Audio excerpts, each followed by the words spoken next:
No one can beat a Shaolin monk, here's why. The life of a Shaolin monk is a difficult path to spiritual and physical self-improvement. On this path, trainee monks have to face many challenges and exhausting training. Shaolin is based on ancient traditions that have remained unchanged for hundreds of years. The monks train 7 days a week to perfect their skills, and it isn't easy to understand the secrets of their lifestyle. So, why are the Shaolin monks so strong and unbeatable? The monks begin harsh training in early childhood, at the age of 6. Since their early years, they demonstrate amazing abilities. They endure fatigue and severe hardships to become real warriors.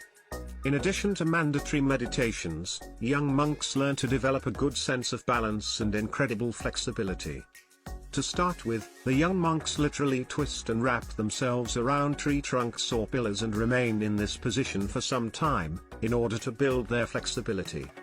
According to their master, such exercises teach them to endure any hardship in life and learn the intricacies of martial arts. Practicing any of these forms casually can turn out to be very dangerous and should not be done without an authentic master's guidance. Monks train for many years initially to minimize the risks to their bodies. In one exercise, they hit their throats against a stick, and it takes them around 10 years to learn to ignore the pain. During demonstrations, they can even withstand a powerful blow to the throat with a stick, or several such blows. Some of them can even break the stick with their throats. For these monks, meditation also forms an important part of their training. Meditation helps them to take a break from physical exercise and concentrate within. It also helps them to remain calm in challenging circumstances.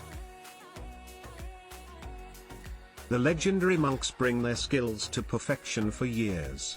They train not only their muscles, fists, and neck, but also their fingers. They practice a special technique called diamond finger.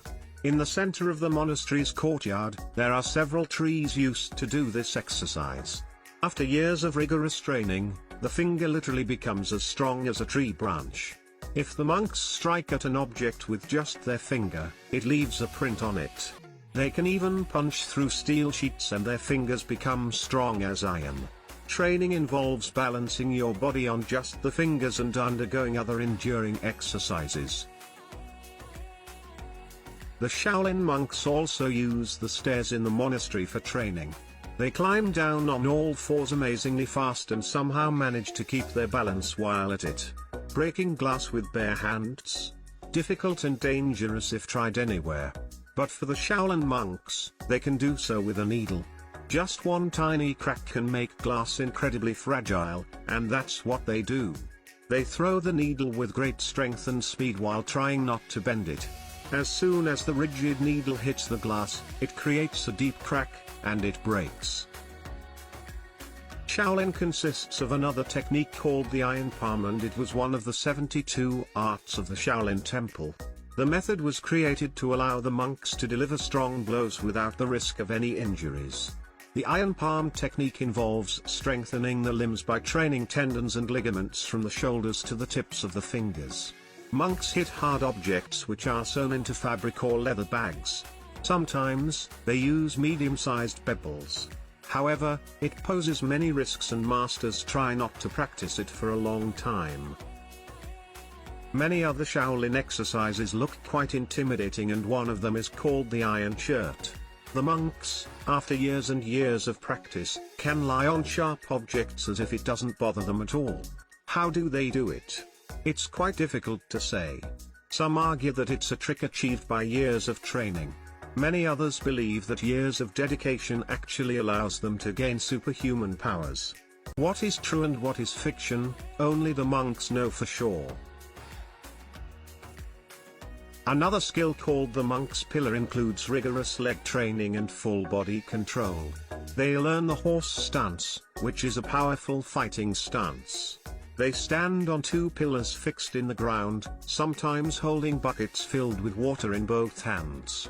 Another version includes balancing 3 bowls while standing on the pillars, one on each shoulder and one on the head.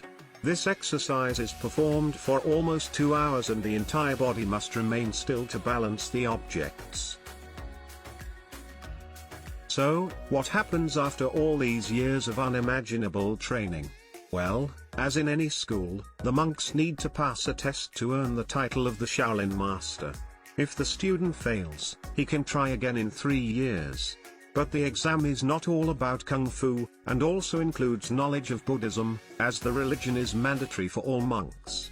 A lot of physical and mental effort is required to pass both tests. Only then can a monk earn the title of a real master warrior of Shaolin.